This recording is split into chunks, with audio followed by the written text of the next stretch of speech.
বৰাকৰ শিলচৰত হাজাৰ হাজাৰ বংগবাসী লোকৰ মাজত উপস্থিত হৈ দেশৰ প্ৰধানমন্ত্ৰী নৰেন্দ্ৰ মোদীয়ে একাশে সৰ্বানন্দ সোণোৱাল আন কাষে হিমন্ত বিশ্ব শৰ্মাক বহুৱাই ক'লে যে নাগৰিকত্ব সংশোধনী বিল সংসদত পাছ হ'ব।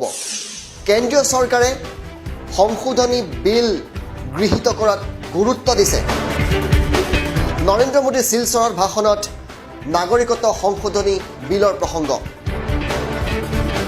অতি সোনকালে বিলখন গৃহীত হ'ব বুলি আশা প্ৰকাশ কৰিলে প্ৰধানমন্ত্ৰী নৰেন্দ্ৰ মোদীয়ে। অশেষ কষ্টৰ ফলত এই বিলখন 2016 চনত অনা হৈছিল বুলি তেওঁ প্ৰকাশ কৰিছে।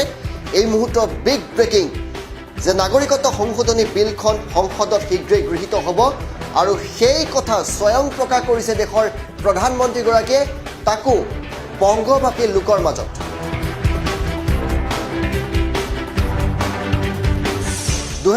চনৰ লোকসভা নিৰ্বাচনৰ প্ৰতি লক্ষ্য ৰাখি প্ৰথমখন নিৰ্বাচনী সভা বিজেপি চৰকাৰে শিলচৰত অনুষ্ঠিত কৰিছিল আৰু তাত প্ৰথমটো নিৰ্বাচনী ভাষণ দি প্ৰধানমন্ত্ৰী মোদীয়ে ক'লে যে হয় আমাৰ চৰকাৰে নাগৰিকত্ব সংশোধনী বিধেয়ক গৃহীত কৰিবলৈ গৈ আছে।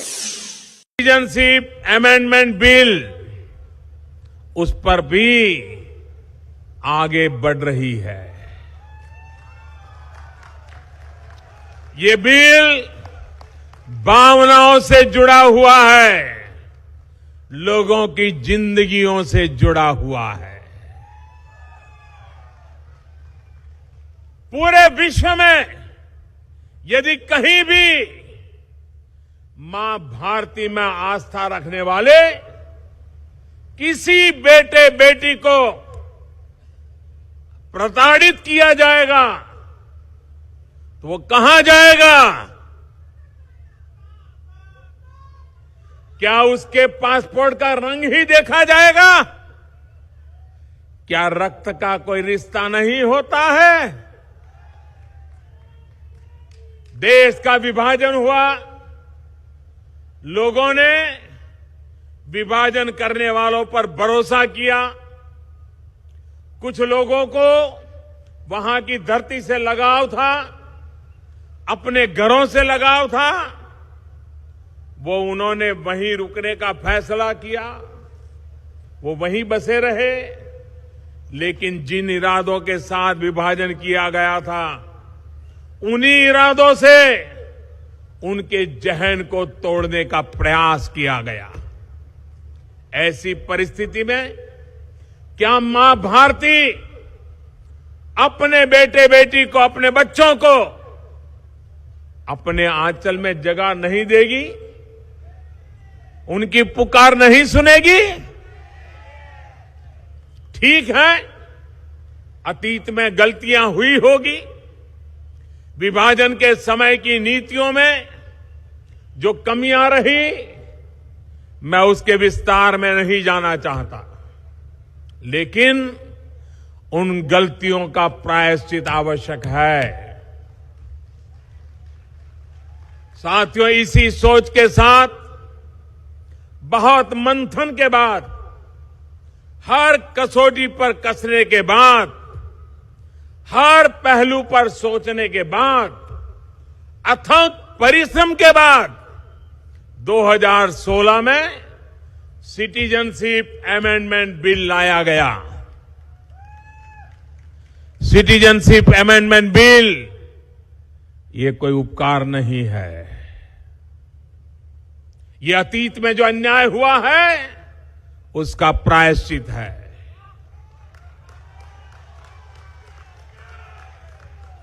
जो मां भारती मां श्रद्धा रखते हैं, उन पर यह बड़ा दायित्व है। मुझे उम्मीद है कि बिल जल्द से जल्द संसद से पास होगा और भारत मां में आस्था रखने वालों के सभी हितों की रक्षा करेगा। আৰু অধিক জানিবলৈ আমি সংযোগ স্থাপন কৰিছো নিউজ এডিটৰ জ্যোতিদীপ বৈশ্য। মোৰ প্ৰথম প্ৰশ্ন আপোনালৈ, কেউপিনে প্ৰতিবাদ হৈছে? আজিৰ দিনটোতো অসমৰ বহুকেইটা জাতীয় সংগঠনে প্ৰতিবাদ কৰিছে আৰু সেই প্ৰতিবাদক একাষৰীয়া কৰি নৰেন্দ্ৰ মোদীয়ে সদম্বে ঘোষণা কৰিলে যে হয় আমি নাগৰিকত্ব বিল সদনত গৃহীত কৰিমেই। হয় ঋতুস্মিন, এই মুহূৰ্তৰ আটাইতকৈ ডাঙৰ খবৰটোৱে হৈছে প্ৰধানমন্ত্ৰী নৰেন্দ্ৰ মোদী আজি শিলচৰৰ জনসভাত এই কথা ঘোষণা কৰিছে আৰু প্ৰধানমন্ত্ৰীগৰাকীয়ে কৈছে যে নাগৰিকত্ব সংশোধনী বিধেয়কক লৈ সকলোৰে আবেগ অনুভূতি জড়িত হৈ আছে আৰু মোদীয়ে উল্লেখ কৰিছে তেওঁ আশাবাদী এই বিধেয়ক উত্থাপন হ'ব আৰু আইনলৈ পৰিৱৰ্তন হ'ব। ৰাজ্যজুৰি প্ৰতিবাদ হৈছিলে, দেশৰ বিভিন্ন প্ৰান্ততো প্ৰতিবাদ কৰা হৈছিলে, আজিও প্ৰতিবাদ হৈ আছে।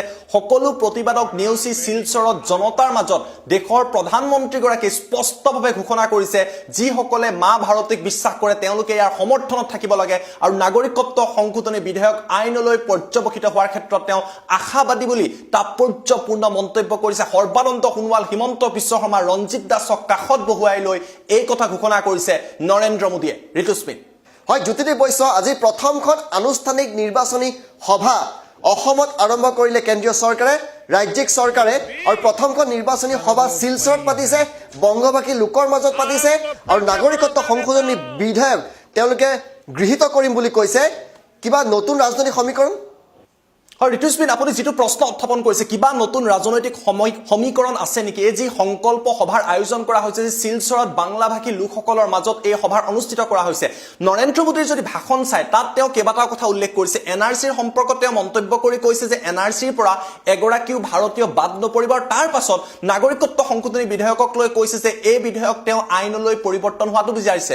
যিহেতু পশ্চিমবংগত দেখিবলৈ পোৱা গৈছিল ইয়াক লৈ বিজেপিক হলঠেকত পেলাবলৈ মমতা বেনাৰ্জীৰ চৰকাৰে চেষ্টা কৰিছিলে, বাংলা বিৰোধী স্থিতিত বিজেপিক উপস্থাপন কৰাৰ চেষ্টা কৰি আছিলে। সেই মুহূৰ্ততে এয়া নৰেন্দ্ৰ মোদী আৰু বিজেপিৰ ৰাজনৈতিক এক প্ৰকাৰৰ তেওঁলোকে বিচক্ষণতাৰ পৰিচয় দিছে।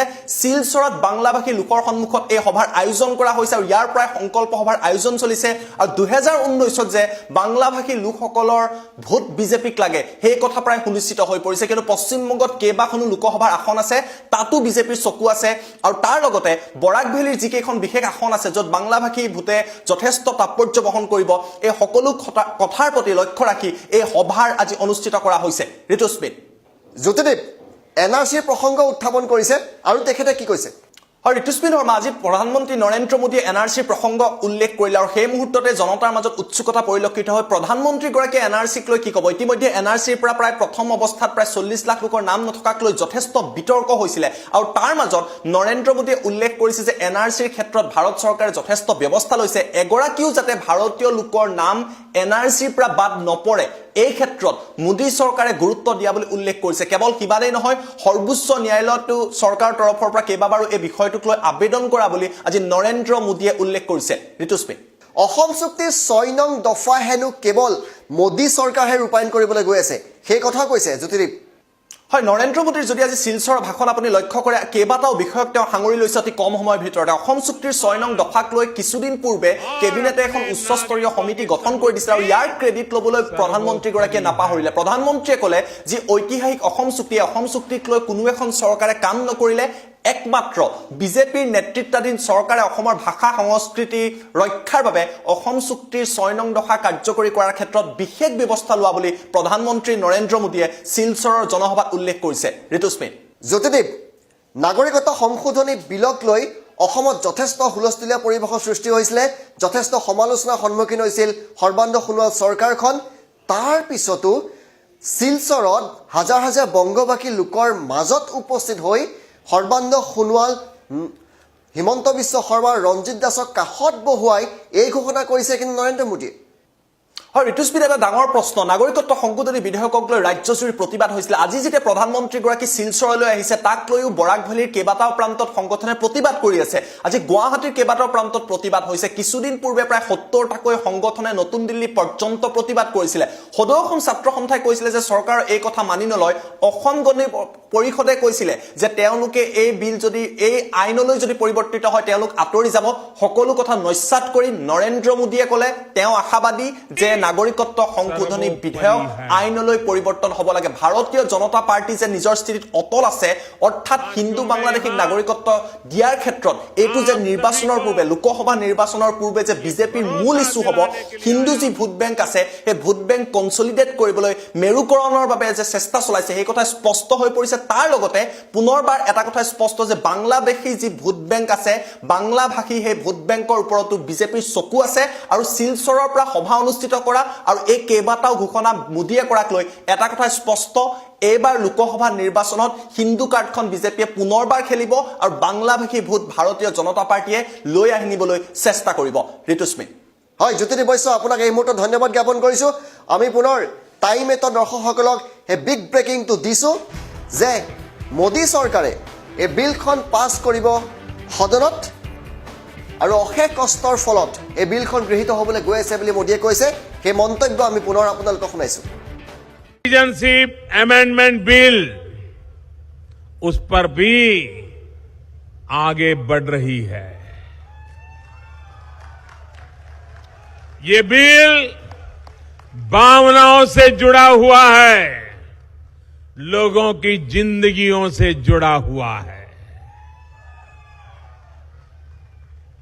पूरे विश्व में यदि कहीं भी मां भारती में आस्था रखने वाले किसी बेटे बेटी को प्रताड़ित किया जाएगा तो वो कहां जाएगा क्या उसके पासपोर्ट का रंग ही देखा जाएगा क्या रक्त का कोई रिश्ता नहीं होता है देश का विभाजन हुआ लोगों ने विभाजन करने वालों पर भरोसा किया कुछ लोगों को वहां की धरती से लगाव था अपने घरों से लगाव था वो उन्होंने वहीं रुकने का फैसला किया वो वहीं बसे रहे लेकिन जिन इरादों के साथ विभाजन किया गया था उन्हीं इरादों से उनके जहन को तोड़ने का प्रयास किया गया ऐसी परिस्थिति में क्या मां भारती अपने बेटे बेटी को अपने बच्चों को अपने आंचल में जगह नहीं देगी उनकी पुकार नहीं सुनेगी ठीक है अतीत में गलतियां हुई होगी विभाजन के समय की नीतियों में जो कमियां रही मैं उसके विस्तार में नहीं जाना चाहता लेकिन उन गलतियों का प्रायश्चित आवश्यक है साथियों इसी सोच के साथ बहुत मंथन के बाद हर कसौटी पर कसने के बाद हर पहलू पर सोचने के बाद अथक परिश्रम के बाद 2016 में सिटीजनशिप अमेंडमेंट बिल लाया गया सिटीजनशिप अमेंडमेंट बिल ये कोई उपकार नहीं है ये अतीत में जो अन्याय हुआ है उसका प्रायश्चित है